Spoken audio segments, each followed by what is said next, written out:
que era aborto, sus complicaciones, su clasificación, ¿verdad?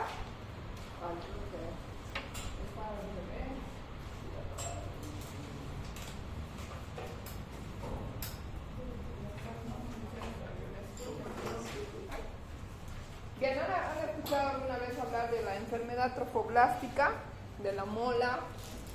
¿Sí? ¿Algunos sí? La mola es una enfermedad que se caracteriza porque las células de trofoblastos, ustedes recuerdan en biología, existe el sincitiotrofoblasto y el citotrofoblasto, ¿verdad? Que son las células que van a dar lugar a la placenta, a las membranas y al embrión. En este caso, esta enfermedad, que es considerada como una formación tumoral, tiene su origen en la fertilización del cigoto, pero que multiplica sus células de manera normal y hace que no se forme un embarazo como normalmente debería estar, ¿no? Este puede tener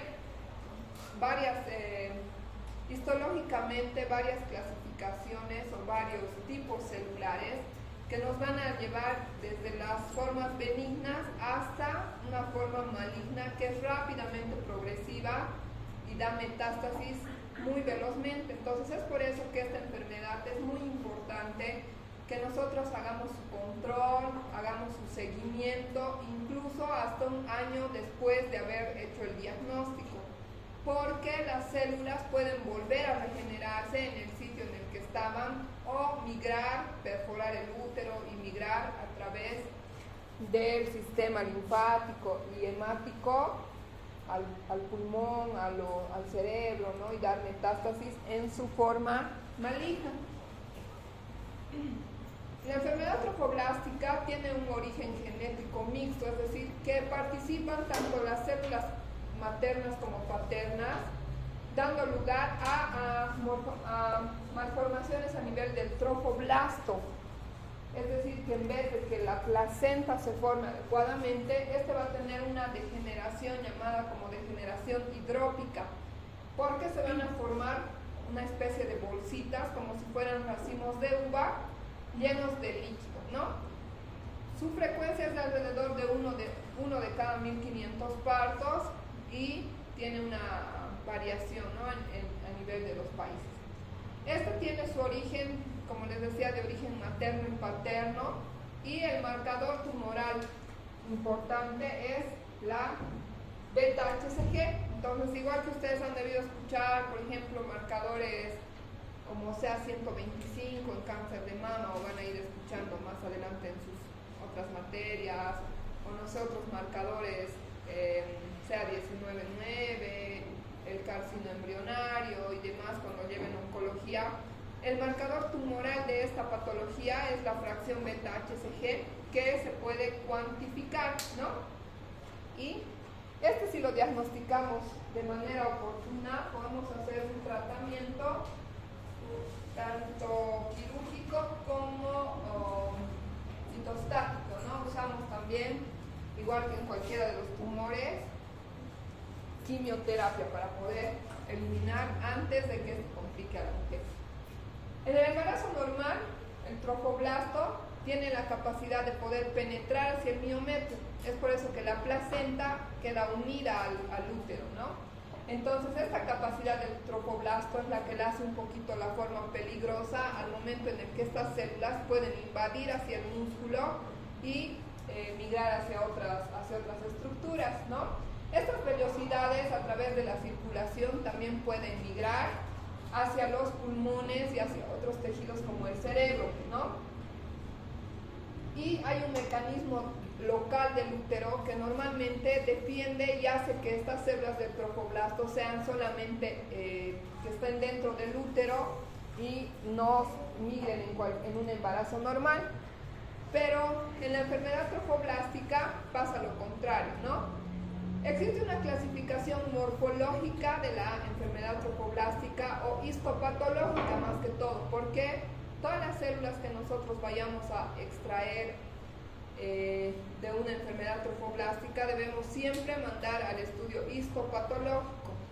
Aunque sea de un pequeño ya aborto o que haya eliminado aparentemente todas las vesículas, siempre es importante mandar un estudio histopatológico, debido a que el patólogo va a ser el que nos diga exactamente qué tipo celular es y si incluso tiene la característica de ser un coriocarcinoma, que sería la forma maligna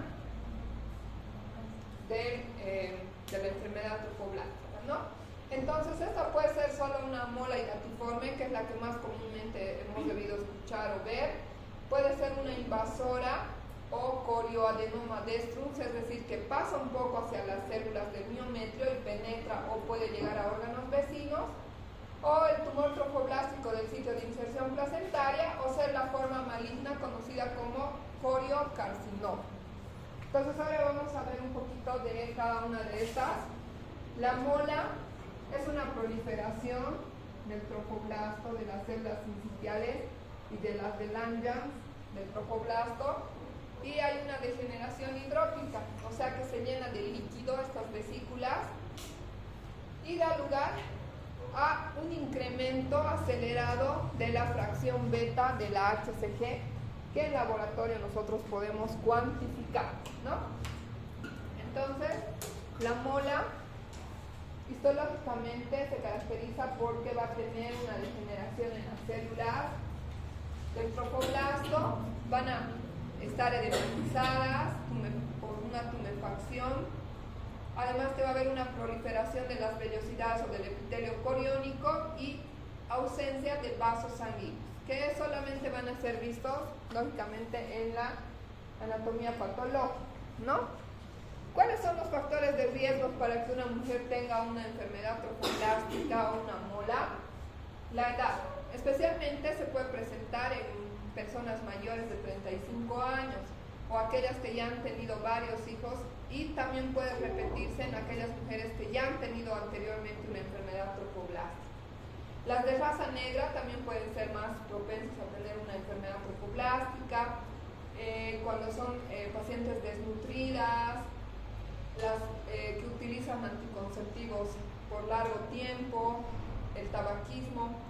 La edad paterna también es un antecedente. A mayor edad paterna, mayor riesgo de que haya una alteración genética, porque esta tiene un origen genético, ¿no? Y como les decía, antecedentes de molas previas. Etiopatogénicamente, o sea, no sabemos exactamente cuál es el origen, pero aparentemente tiene un origen genético, en el que va a haber cromosoma XXY o una triploidía, ¿no? Pero se ha podido dividir a la enfermedad trofoblástica en dos tipos. La mola completa es cuando la degeneración va a abarcar a toda la estructura ovular, no va a haber embrión, no aparece nunca el embrión, y el cariotipo es 46XX con cromosomas paternos. Y la mola parcial o incompleta, en el tejido va a aparecer un embrioncito en el medio del tejido hidrópico, pero que casi nunca llega a tener un desarrollo normal, ¿no? Este va a estar muerto, macerado, y puede tener un cariotipo triploide o tetraploide, y también hay una combinación en este de cromosomas paternos y maternos. Entonces, nosotros sí vamos a poder ver a la ecografía o cuando elimine o expulse la paciente la mola completa la vamos a ver de esta manera, como un racimo de uvas que llena todo el útero, no hay feto, no hay membranas, no hay cordón umbilical, bueno, y puede ser un precursor del coriocarcinoma con mayor frecuencia. O en la mola incompleta vamos a ver también este tejido a manera de vesículas, pero con un embrioncito que puede estar presente ahí vivo como ovitado, momificado, y también se puede ver el cordón umbilical, ¿no? Entonces, como les decía, puedes tener un origen genético, puede ser un cariotipo 46XX, y la mola incompleta puede tener incluso triploidías o tetraploidías, ¿no? 69XX, XXY o YYX. Histopatológicamente o al estudio histopatológico, las enfermedades trofoblásticas o la mola pueden tener 3 grados, ¿no? El grado 1, en donde el patólogo va a ver una estructura aparentemente benigna, una proliferación leve y las células van a ser bien diferenciadas. En el grado 2 ya va a tener unas características celulares probablemente malignas y la diferenciación va a ser moderada e intensa, y en el grado 3 ya va a tener características de ser maligna. La mola hidatiforme es la que en mayor proporción se presenta, cerca del 80 al 85% de los tumores del trofoblasto. Va a ser reemplazada por este tejido edematizado, ¿no? Hidrópico, por estas vesículas a maneras de varios quistes que tienen dilataciones segmentadas del citotrofoblasto y del sincitiotropoblasto. Macroscópicamente, como les decía, van a ver como si fuera una uva con vesículas, y al estudio ecográfico, lo van a poder ver a manera de panal de abeja o copos de miel, como si tuviera espacios blancos y negros, ¿no? Vamos a ver más adelante, creo que tenemos una imagen de la ecografía. El cuadro clínico va a ser similar. Al principio la paciente no va a saber que tiene una enfermedad trofoblástica hasta que se haga la primera ecografía y podamos ver que no hay embrión y que sí hay una estructura como en panal de abejas, ¿no? Como en cualquier embarazo, la paciente va a tener retraso menstrual, no va a tener menstruación. Puede presentarse o darse cuenta cuando hay un escaso sangrado o cuando empieza a sangrar la mola, sangra abundantemente, incluso mucho más que el aborto, ¿no? Puede choquearse más fácilmente la paciente de una mola que de un aborto. El dolor abdominal o hipogástrico en ambas fosas ilíacas puede estar presente cuando ya intenta expulsar o eliminar estas vesículas. La característica importante de esta mola es que, como ustedes saben, las náuseas y los vómitos dependen mucho de la fracción beta del HCG, o sea que a medida que aumenta el valor del HCG en una paciente que está embarazada normalmente, las náuseas y los vómitos incrementan. Por eso los embarazos gemelares, por ejemplo, la paciente tiene mucho más náuseas y vómitos, porque al haber 2 placentas y 2 productos, la paciente tiene mayor cantidad de fracción beta o de HCG. Entonces pasa lo mismo en la enfermedad trofoblástica.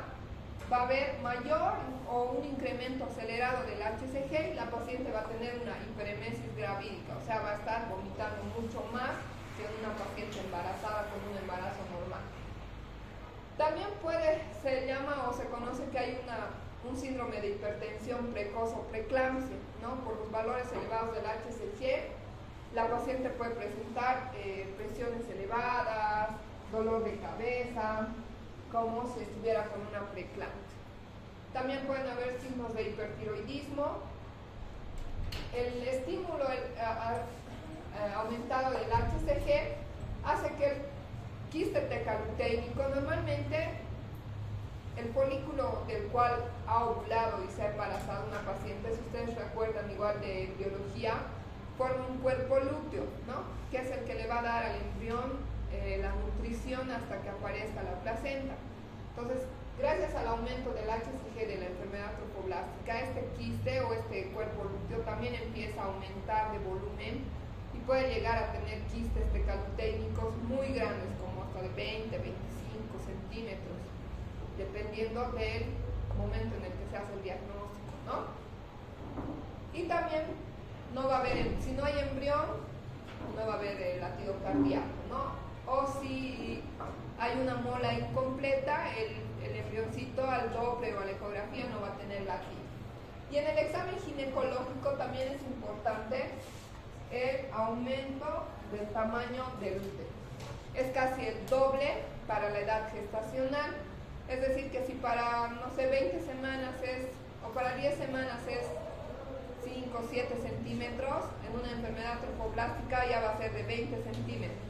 O sea que cuando esté de 10 semanas la paciente ya va a tener un útero como hasta su ombligo, ¿no? Va a ser mucho mayor la altura uterina en una enfermedad trofoblástica,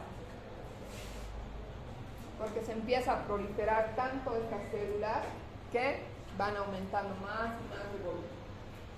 Entonces, para el diagnóstico, chicos, ustedes tienen que hacer, como en toda patología, una buena historia clínica, un examen semiológico completo, ¿no? Si la paciente está segura de su fecha de última menstruación y ustedes ven un útero aumentado, tienen que hacer diagnósticos diferenciales. ¿Será un embarazo múltiple? Si no es un embarazo múltiple, tenemos que sospechar una enfermedad trofoblástica. También puede ser que la paciente que ya venga con dolores por irritación uterina y sangrado tenga la eliminación de estas vesículas, que las van a ver así como globitos pequeñitos saliendo por la vagina. También el útero va a estar aumentado, mayor en relación al retraso o amenorrea. También va a haber un aumento de tamaño de ambos ovarios, ausencia de latido fetal al Doppler, y el sangrado puede ser un poquito más oscuro que en el aborto, ¿no? También vamos a poder nosotros emplear métodos de apoyo diagnóstico, no invasivos o invasivos, ¿no? El método no invasivo principal, ya habíamos dicho que para hacer un diagnóstico diferencial entre aborto, ectópico o mola, la ecografía nos va a ayudar mucho. Vean ustedes cómo se ve la imagen, no sé si se ve, pero se ve como si fueran puntos blancos y negros, ¿no? Entonces esto es una enfermedad trofoblástica, no se ve la estructura normal que habíamos visto como un saco gestacional lleno de líquido y un embrión flotando al centro. La clínica es importante que veamos si la paciente tiene más náuseas, más vómitos, mayor tamaño uterino. También vamos a pedirle una vez que hagamos el diagnóstico, ya sea por ecografía o por clínica de una enfermedad trofoblástica, es importante que nosotros siempre pidamos una fracción beta cuantitativa, porque eso nos va a marcar el inicio de del control que vayamos a hacer. Por decirles, para un embarazo, no sé, está de 50.000 unidades, ¿no? Esto debería ser aproximadamente entre la semana 8 a la semana 12, pero resulta que la paciente está con 5 semanas. Entonces, un valor aumentado a las 5 semanas o cuando nosotros hagamos el diagnóstico y le pidamos a la paciente, va a ser nuestro marcador inicial.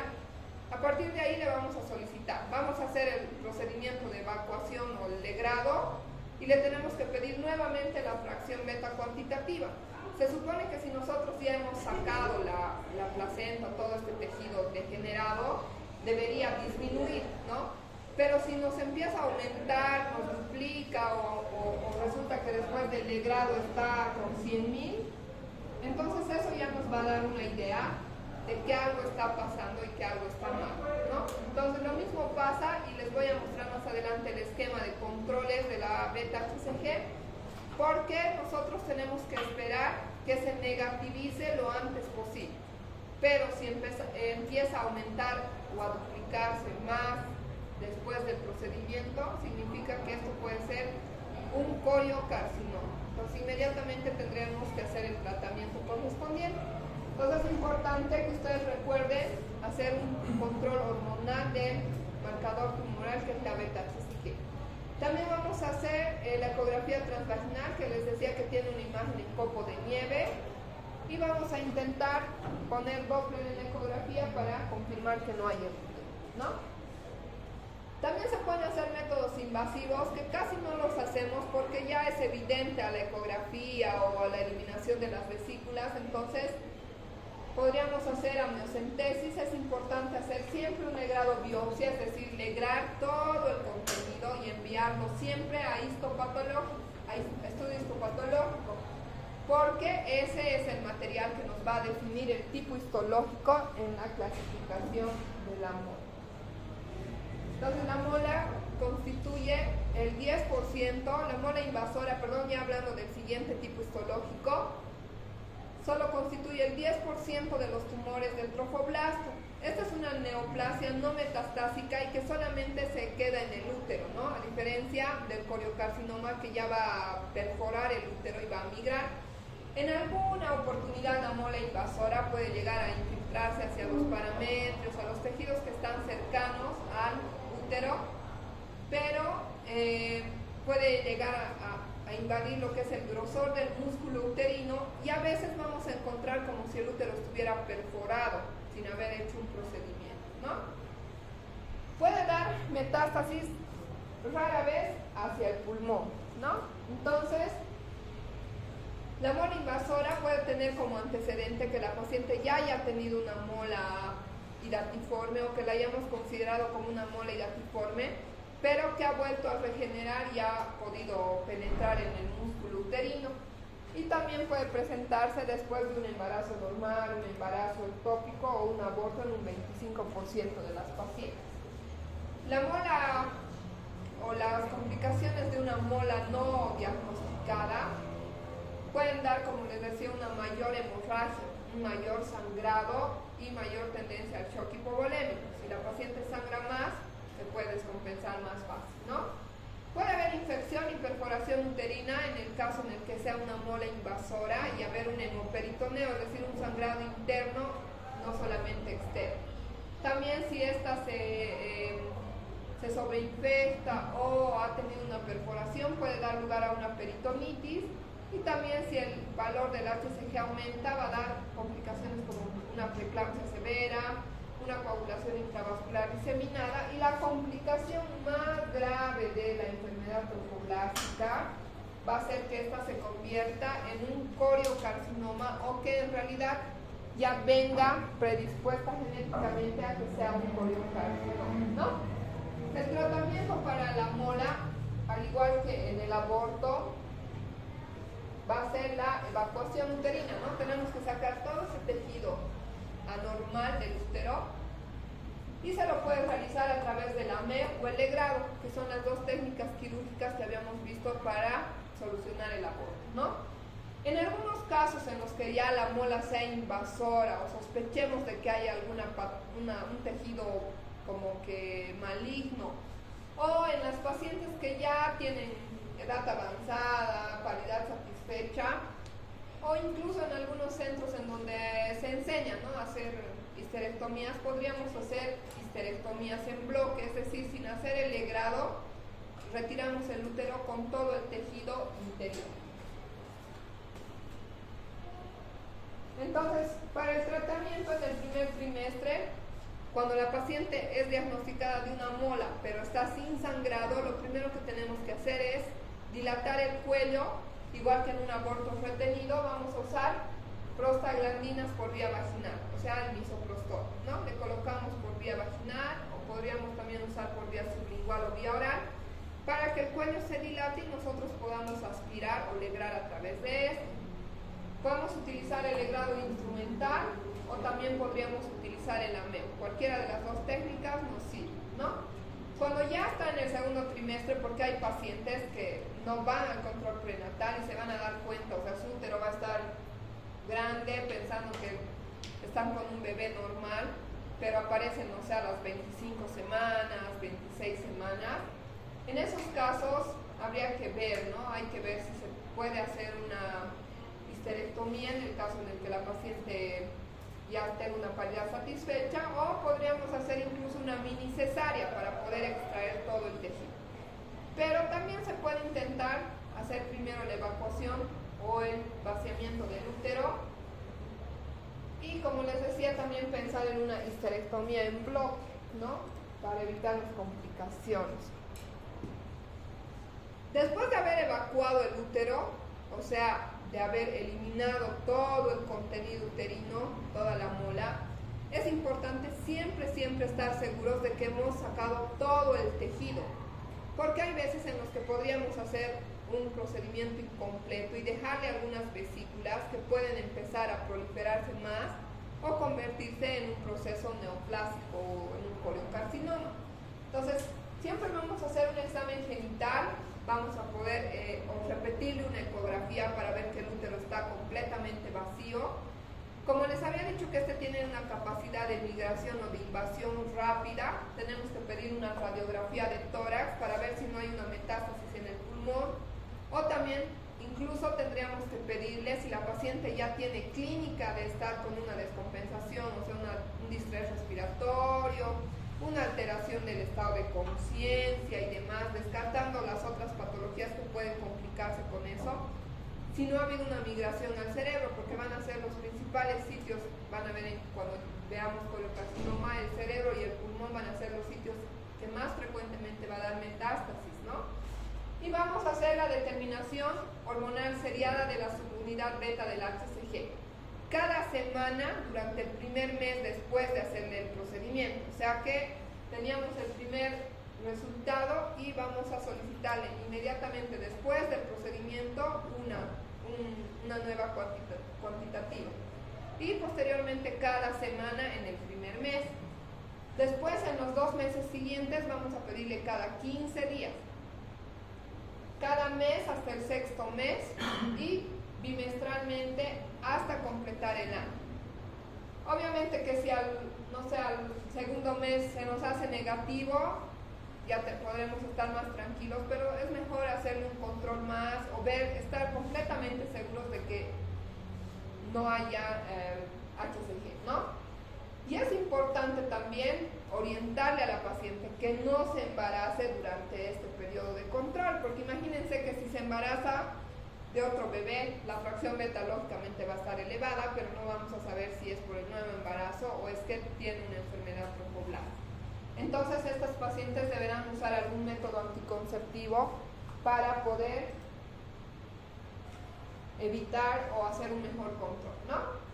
Ya hablando, chicos, de la enfermedad o de la forma maligna, que es el coriocarcinoma. Esta es una enfermedad poco frecuente, puede presentarse en uno de cada 10.000 o 70.000 embarazos. Puede presentarse después de un parto, un aborto o un embarazo ectópico, ¿no? O sea, como antecedente, no importa la paridad de la paciente, no necesariamente va a ser en las primigestas o en las multigestas. Puede ser que la paciente ya haya tenido sus 5 hijos y recién en el 6º embarazo se presente la mola. Su característica importante es una metástasis a distancia muy rápidamente, a diferencia de otros tumores, ¿no? Incluso a la semana o a los días, el coriocarcinoma puede matar a la paciente si es que nosotros no nos hemos dado cuenta de este diagnóstico.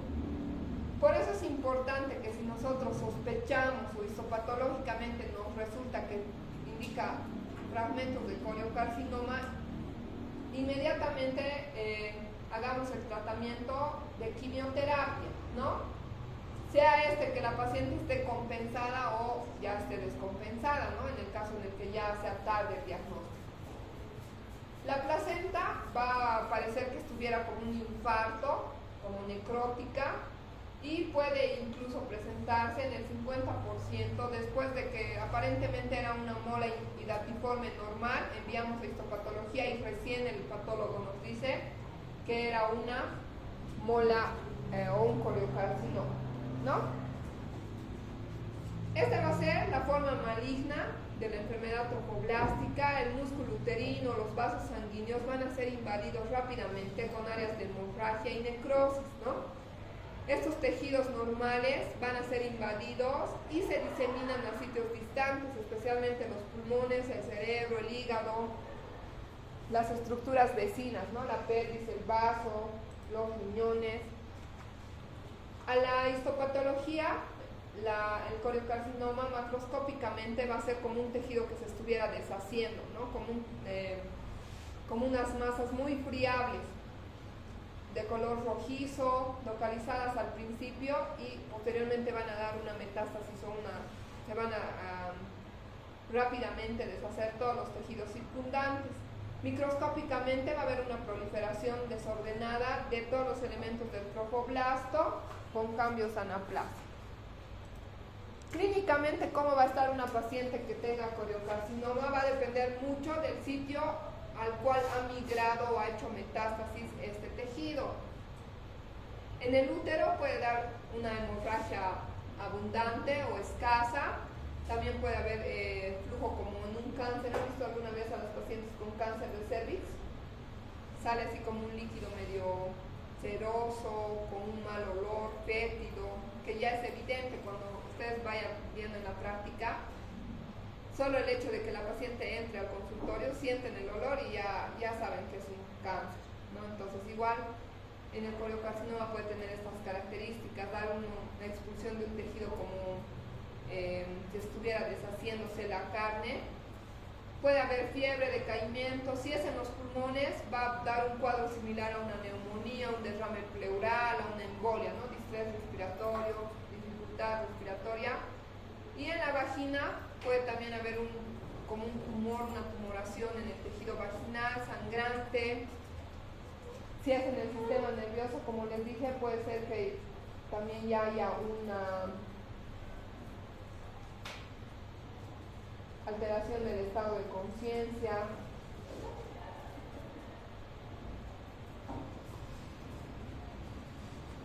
Entonces, ¿cómo vamos a hacer el diagnóstico clínicamente, ¿no? Por los antecedentes de ya haber sido sometida la paciente a un legrado por una enfermedad trofoblástica, es importante que ustedes exijan a la paciente que debe llevar su muestra al histopatológico y que vuelva con sus resultados, porque muchas pacientes, especialmente las del coriocarcinoma, no llevan su muestra o no han recogido su resultado y después resulta que están con una complicación, ¿no? Es importante el reporte histopatológico y la determinación seriada de la beta-HCG, que siempre va a ser elevada y ascendente, ¿no? En cada control que le vayamos a hacer, se van a dar cuenta que va incrementando en vez de disminuir. La radiografía de tórax nos puede ayudar a determinar si existe algún infiltrado similar a la neumonía. La tomografía del sitio en el que estemos sospechando, podemos hacerle una tomografía de cuerpo entero para poder ver si hay alguna metástasis o utilizar incluso una resonancia magnética, ¿no? También podemos utilizar la ecografía abdominal, transvaginal, una ecografía Doppler si es necesario para poder hacer un buen diagnóstico. El pronóstico del coriocarcinoma va a depender del momento en el que hagamos el diagnóstico y del valor que presente esta paciente, ¿no? Existen algunas pacientes que tienen bajo riesgo con un buen pronóstico o las que tienen alto riesgo con mal pronóstico, ¿no? Las de buen pronóstico van a ser aquellas que tengan una fracción beta menor a 40.000 antes de iniciar la quimioterapia, que tengan los síntomas menos de 4 meses, o sea que tengan síntomas leves, que las metástasis sean vaginales o pulmonares y que no estén tratadas con quimioterapia previa. Se remiten en un 98 a 100% si usamos el medicamento adecuadamente, ¿no? De mal pronóstico, cuando la fracción beta es mayor a 40.000, o sea, cuando ya existe una elevación mucho más, existen signos de malignidad ya más de 4 meses, si hay metástasis cerebral o hepática va a ser más difícil y la paciente probablemente fallezca más rápidamente, ¿no? Y si la quimioterapia también ha sido ineficaz, o sea que ya se ha utilizado el tratamiento y no ha dado resultado y tiene una mortalidad alta en un 85 al 100%, ¿no? De acuerdo a la Federación Internacional de Ginecobstetricia, el coriocarcinoma se puede dividir en 4 estadios. Igual que en casi todos los tumores se han dado cuenta que se dividen casi siempre en 4, ¿no?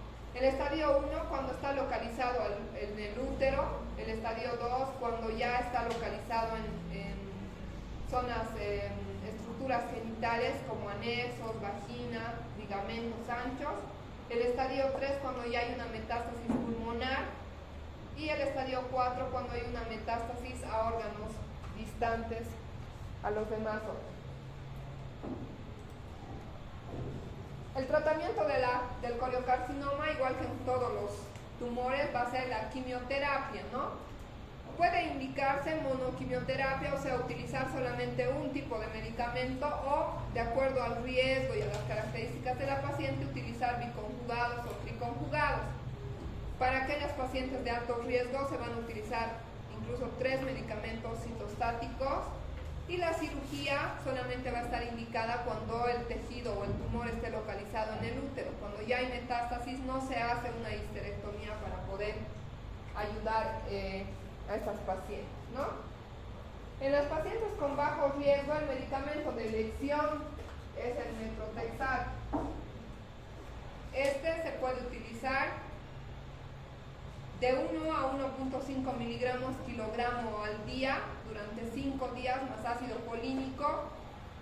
se lo puede utilizar endovenoso o intramuscular. En algunos casos, estos tratamientos generalmente los hacen los oncólogos que ya van a hacerse cargo de la paciente si este se complica, ¿no? Un coriocarcinoma. Pueden utilizarse la actinomicina D o también si hay resistencia hacer un triple tratamiento con los otros quimioterapeutas, ¿no? La quimioterapia triple va a combinar metotrexato, vinplastina y actinomicina D, esto especialmente en casos de mal pronóstico o que ya tengan metástasis a distancia como cerebral o hepático, ¿no? Y la cirugía va a estar solamente limitada a algunas complicaciones en el caso en el que haya que, no sé, descomprimir una área en el cerebro y demás, ¿no?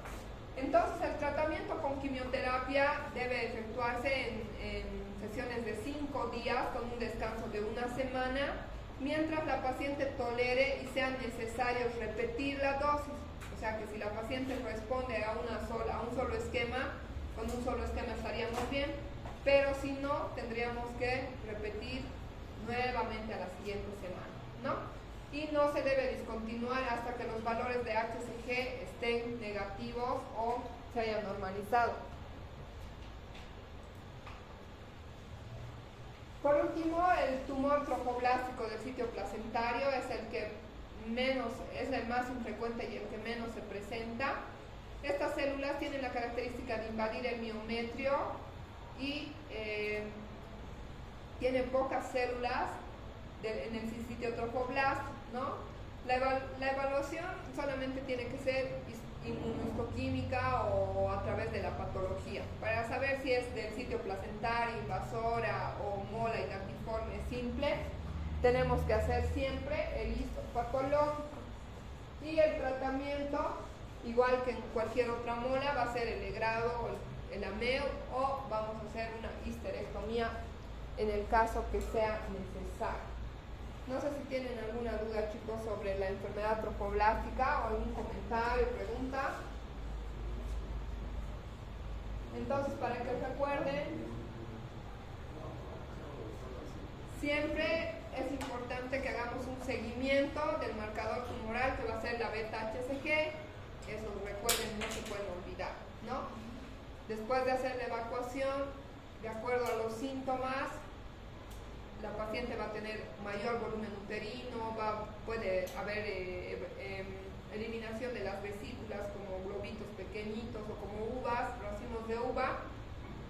La paciente va a tener más náuseas, más vómitos. Le solicitamos la HCG y hacemos un aspirado, un legrado y hacer un control hasta el año de la evolución de la sintomatología. Bien, entonces vamos a pasar, chicos, al siguiente tema, que sería un embarazo ectópico. Este seguramente ya lo han escuchado, no sé, de sus vecinas, de sus familiares o tal vez en los hospitales, ¿no? Tiene un embarazo ectópico. Entonces, normalmente un embarazo debería estar localizado en el útero, ¿no? Dentro de la cavidad uterina. Ectópico quiere decir fuera del lugar. Entonces, se va a definir al embarazo ectópico como la implantación y el desarrollo del óvulo fecundado en otro lugar que no sea el útero, ¿no?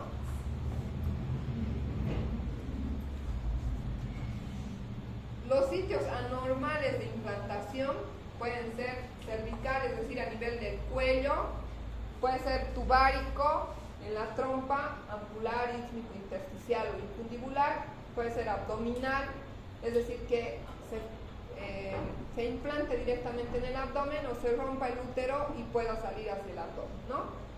Y también existe un tipo que se denomina heterotópico, quiere decir que al mismo tiempo de haber un ectópico puede haber dentro de la cavidad un embarazo normal, ¿no?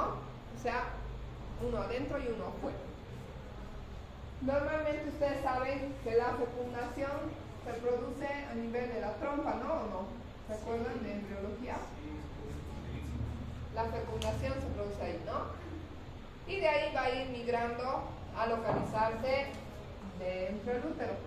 Pero en este caso va a haber algún factor que ha hecho que este huevo fecundado no migre hacia el útero, sino se localice lo más frecuentemente a nivel de la trompa, o puede migrar a través de la fimbria al ovario o salirse abdominal, o la forma quizás más severa de embarazo ectópico o más complicada es la forma cervical, porque en esta zona recuerden que están los vasos, ¿no? Las arterias uterinas. Entonces esa zona es muy vascularizada, y si nosotros intentamos extraer de esta zona el embarazo ectópico, puede morirse la paciente con una hemorragia o un shock.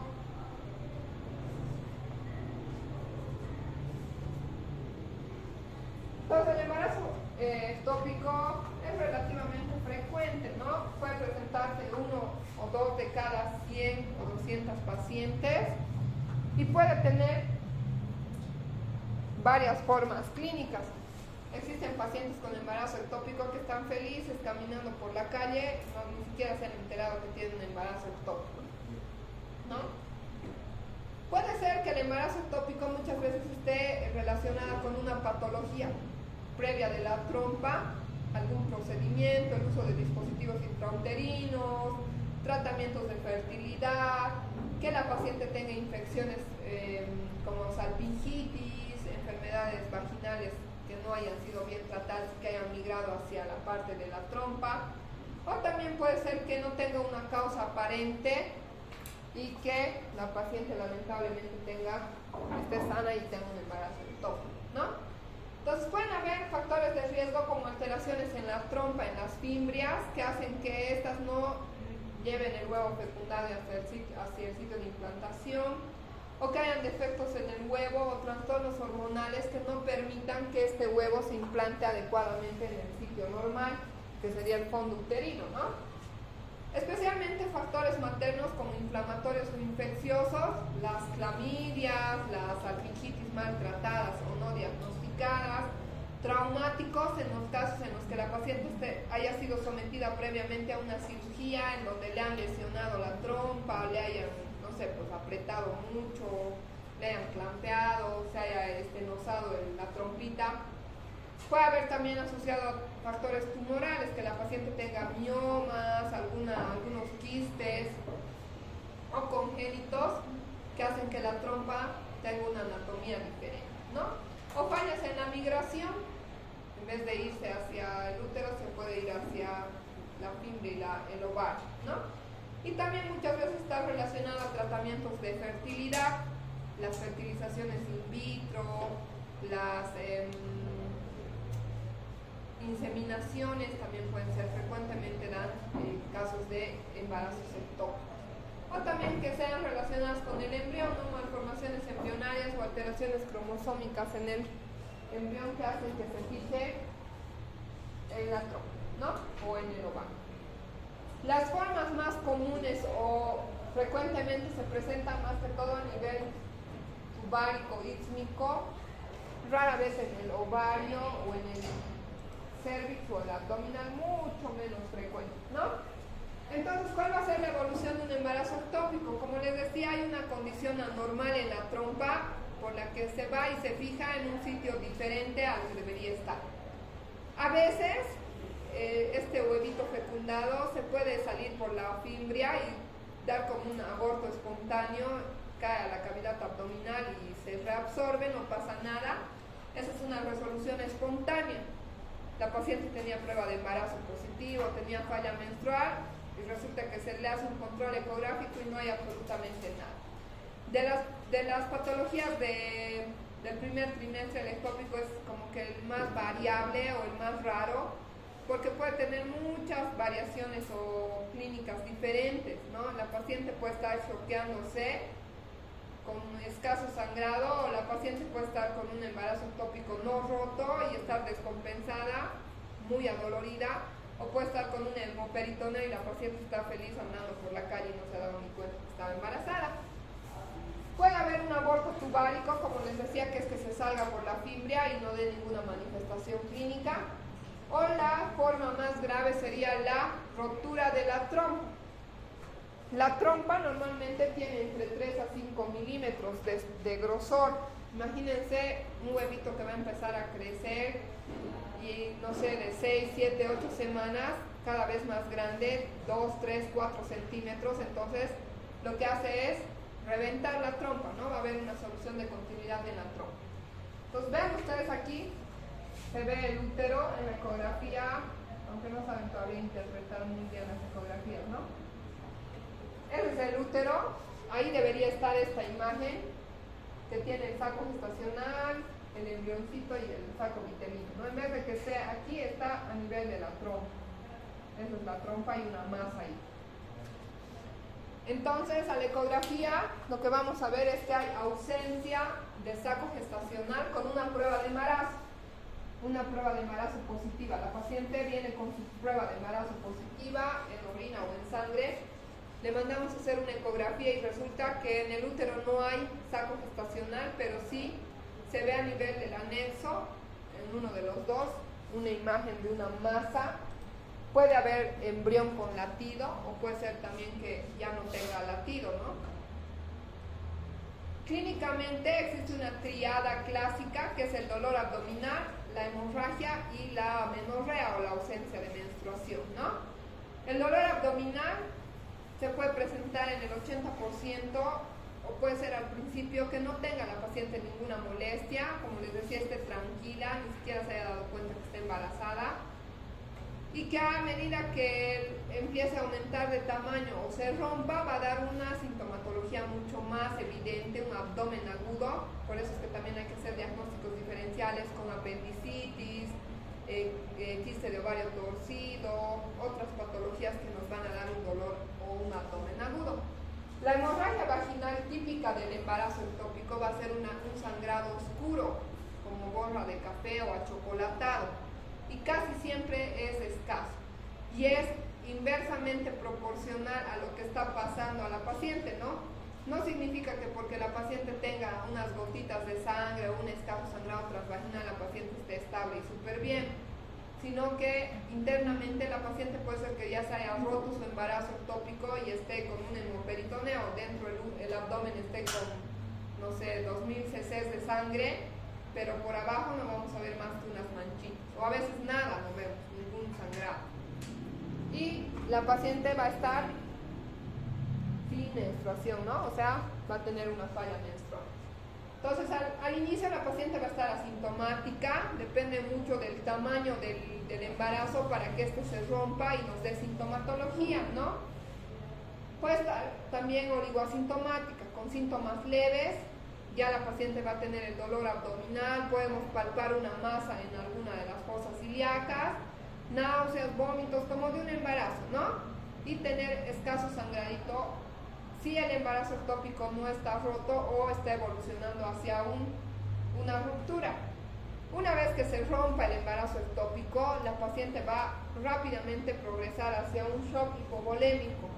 Puede morirse, tener taquicardia, hipotensión, palidez.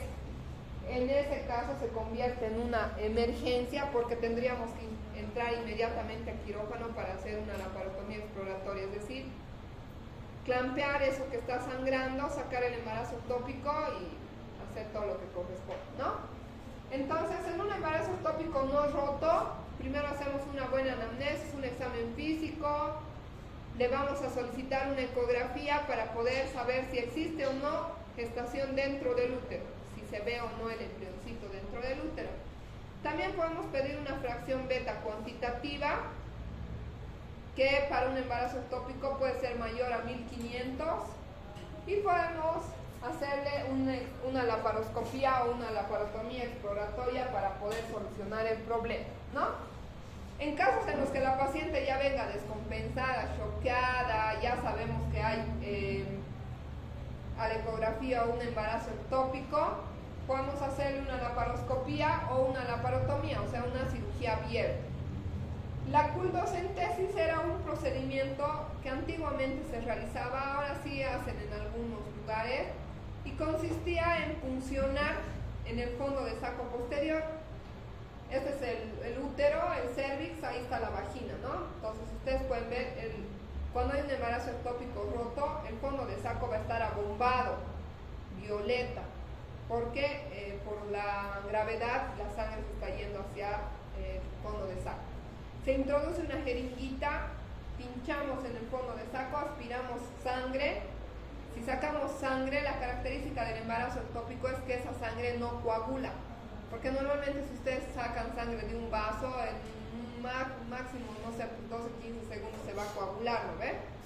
Entonces en el embarazo ectópico no se coagula, y eso era lo que se llamaba como fuldocentesis positiva. Cuando pinchábamos en el fondo de saco, aspirábamos la sangre y esta sangre nunca coagula. Entonces eso era una fuldopositiva y ayudaba antiguamente, cuando no había ecografía y demás, a hacer un diagnóstico, una sospecha de un embarazo ectópico, ¿no?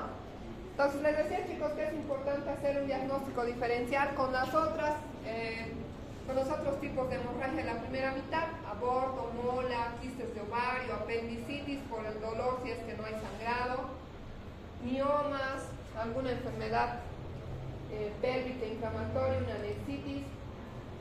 Y el tratamiento va a depender de la fase o de la evolución del embarazo ectópico. Hay embarazos ectópicos pequeñitos que, como les he dicho, se pueden abortar por la trompa y no pasa nada. Otros que van a ser pequeñitos, que no tienen latido y no están muy grandes, en ese caso se puede hacer un tratamiento médico. Al igual que en el coriocarcinoma, utilizamos el metrotexato como quimioterapia para poder intentar eliminar este embarazo antes de que siga su división celular, ¿no? Entonces, si hacemos el diagnóstico de un embarazo ectópico, este no tiene latido, mide menos de 3 centímetros, podemos utilizar el metrotexato, pero siempre haciendo controles ecográficos y viendo la estabilidad hemodinámica de la paciente, ¿no?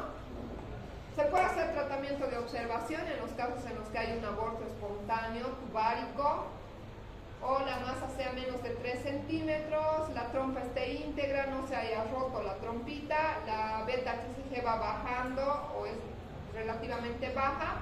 En esos casos utilizamos el metrotexato y hacemos ecografías de control para ver que disminuye y desaparece, ¿no? Pero en el caso en el que ya el tamaño del embarazo sea más de 3 centímetros, la trompa ya se ha roto, la paciente está choqueada con la clínica que ya les he mencionado, podemos hacer una laparoscopía y el tratamiento lo podemos hacer conservador, o hacer una plastía de la trompita, o también podríamos hacer una salpingectomía, cortar la trompa o salpingostomía. Hay diferentes técnicas quirúrgicas que no es necesario que lo sepan bien, pero son alternativas de tratamiento, ¿no? Y vean aquí en esta imagen, es un embarazo ectópico cervical. Este es el cuello uterino. Este es el canal. Y aquí arriba está el útero, ¿no? Que debería estar vacío. Entonces aquí se ha formado el saco gestacional, ahí está su embrioncito contractido. Entonces en este caso se pueden utilizar tratamientos con metrotexato, se puede intentar. También se puede intentar con la canulita más delgada del ameo, hacer como una punción y aspirar primero el contenido y después utilizar metrotexato para que se reduzca el resto de la estructura. O en algunos casos en los que no se ha dado cuenta o ya se rompe a nivel del cervix, la hemorragia va a ser masiva. En esos casos tenemos que hacer una histerectomía, si es necesario, ¿no? Salvar la vida de la paciente.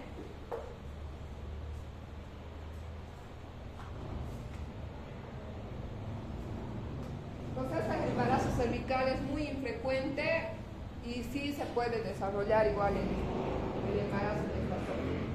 Y por último, el heterotópico, que es el que les había mencionado, coexisten los dos tipos de embarazo, ¿no? El intrauterino y el ectópico al mismo tiempo. En este caso va a depender mucho de la paciente, del deseo que tenga de fertilidad, o a veces el mismo hecho de ya haberla sometido a un tratamiento, a una cirugía, puede hacer que pierda el embarazo, pero podemos hacer la cirugía de la trompa y manejarla como un embarazo ectópico, explicándole los riesgos, ¿no?, asociados al uso de la anestesia y demás, de mantener el embarazo que está dentro del útero. los tratamientos de fertilidad pueden aumentar el riesgo de estos embarazos heterotópicos. Bien, entonces hemos terminado justo a tiempo. Chicos, ¿tienen alguna pregunta, duda, comentario de las hemorragias de la primera mitad?